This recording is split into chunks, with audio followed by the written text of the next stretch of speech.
നമസ്കാരം. എല്ലാ പ്രിയപ്പെട്ടവർക്കും ലൈഫ് ഈസ് ബ്യൂട്ടിഫുളിൻ്റെ മറ്റൊരു എപ്പിസോഡിലേക്ക് സുസ്വാഗതം. പ്രിയമുള്ളവരെ, നമ്മളെല്ലാവരും മറ്റുള്ളവർക്ക് സഹായം ചെയ്യുന്നതിൽ തൽപരരാണ്. മറ്റുള്ളവർക്ക് സഹായം ചെയ്യുക വഴി നമുക്ക് കിട്ടുന്നത് സാമ്പത്തിക നേട്ടമൊന്നും അല്ലായിരിക്കും. നമുക്ക് കിട്ടുന്നത് മാനസികമായ ഒരു സംതൃപ്തിയാണ്. ഈ മാനസിക സംതൃപ്തിക്ക് വേണ്ടി മാത്രമാണ് നമ്മൾ മറ്റുള്ളവർക്ക് സഹായം ചെയ്യുന്നത്. എന്നാൽ സഹായം ചെയ്തതിന് ശേഷം ഓരോ ആൾക്കാരും ആ ചെയ്ത സഹായത്തിൽ നിന്ന് ഒന്നും തന്നെ പ്രതീക്ഷിക്കുന്നില്ല എന്ന് ഞാൻ മുമ്പേ പറഞ്ഞു. പക്ഷേ മാനസിക സംതൃപ്തി പ്രതീക്ഷിക്കുന്നുണ്ടല്ലോ. പക്ഷെ നമ്മളിൽ നിന്ന് സഹായം കൈപ്പറ്റിയ ആൾക്കാര് ആ ഒരു സ്നേഹവും നന്ദിയും നമുക്ക് തരുന്നില്ല എന്ന് പരാതിപ്പെടുന്ന ഒരുപാട് ആൾക്കാരെ നമുക്ക് കാണുവാൻ സാധിക്കും. അതിനെക്കുറിച്ച് മാത്രമാണ് ഇന്ന് സംസാരിക്കുന്നത്. ശരിക്കും പറഞ്ഞു കഴിഞ്ഞാൽ നമ്മൾ ആർക്കാണോ സഹായം ചെയ്യുന്നത് അവരിൽ നിന്ന് ഒരു കാരണവശാലും നമ്മൾ അവരുടെ നന്ദിയോ സ്നേഹമോ ഒന്നും തന്നെ പ്രതീക്ഷിച്ചിട്ടല്ല നമ്മൾ സഹായം ചെയ്യുന്നത്. ആതുര പൂജ അല്ലെങ്കിൽ ആതുര സേവ മാധവ സേവ എന്ന് പറയുന്നത് പോലെ രോഗികളെ ശുശ്രൂഷിക്കുന്നതും ഇല്ലെങ്കിൽ മറ്റുള്ളവരെ സഹായിക്കുന്നതും ഒരു ഈശ്വര പൂജയായി കണക്കാക്കി ചെയ്യുന്ന ഒരു വലിയ കാര്യമാണ്. അങ്ങനെയുള്ള സാഹചര്യത്തിൽ നമ്മൾ എന്തിനു വേണ്ടി നമ്മൾ സഹായിച്ചവരിൽ നിന്ന് സ്നേഹമോ സന്തോഷമോ ഒക്കെ പ്രതീക്ഷിക്കണം. യാതൊരു കാരണവശാലും പ്രതീക്ഷിക്കരുത്. 2, നമ്മൾ ആരെയെങ്കിലും സഹായിക്കുകയാണെങ്കിൽ അത് മറ്റുള്ളവർ അറിഞ്ഞ് സഹായിക്കണം എന്ന് നിർബന്ധം പിടിക്കുകയും ചെയ്യരുത്. മറ്റുള്ളവരെ അറിയിച്ചിട്ടാണെങ്കിൽ നമ്മൾ എന്തിനാണ് സഹായം ചെയ്യുന്നത്? അതൊരു വലിയ പബ്ലിസിറ്റി ആയി പോകും.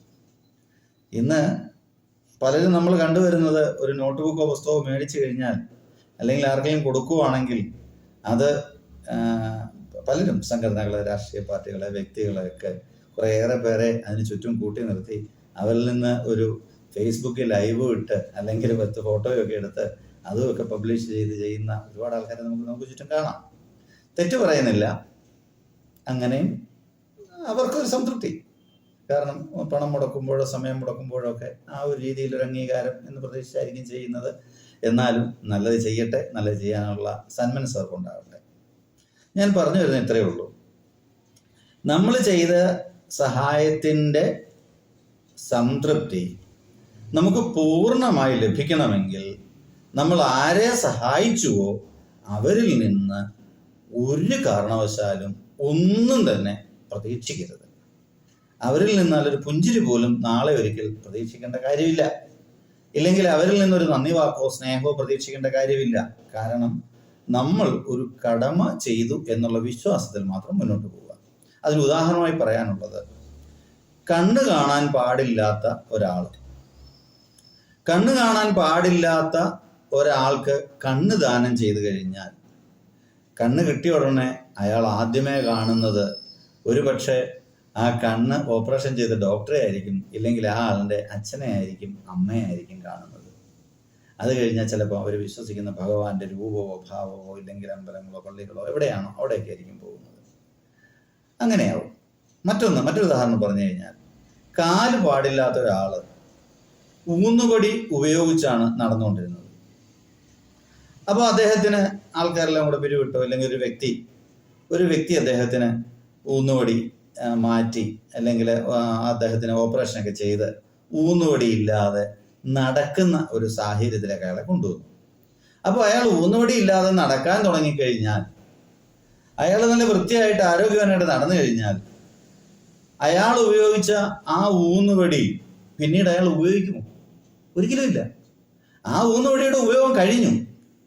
അപ്പൊ ഇവിടെ നമ്മൾ ചിന്തിക്കേണ്ടത്, നമ്മൾ ആർക്കെങ്കിലും സഹായം ചെയ്തിട്ടുണ്ടെങ്കിൽ നമ്മൾ അവർക്കൊരു ഊന്നുവടി മാത്രമായിരുന്നു. ആ വ്യക്തിക്കൊരു ഊന്നുവടിയാകുവാൻ ദൈവം നമുക്ക് ഒരു നിയോഗം തന്നിരുന്നു. അത് നമ്മൾ ചെയ്തു എന്നുള്ള ഒരു പ്രാർത്ഥനാ രൂപേണ ആയിരിക്കണം നമ്മൾ ചെയ്യുന്ന സഹായം.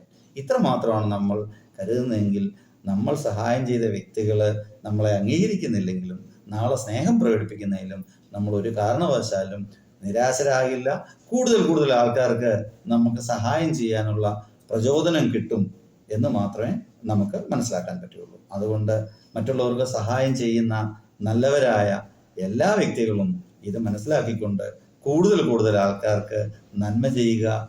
നമ്മളൊരു സാമൂഹ്യ ജീവിയാണ്. നമ്മളുടെ സമൂഹത്തിൽ ജീവിക്കുന്ന എല്ലാവരെയും ഒരേപോലെ കാണാനും നമ്മളോടൊപ്പം നമ്മൾ സ്വയം വളരുവാനും മറ്റുള്ളവർ നമ്മളോടൊപ്പം വളരുവാനും നമ്മൾ വഴിവെച്ചു കൊടുക്കുവാൻ പ്രാപ്തരാകണം എന്ന് ആശംസിക്കുന്നു. Thank you. നന്ദി. നമസ്കാരം.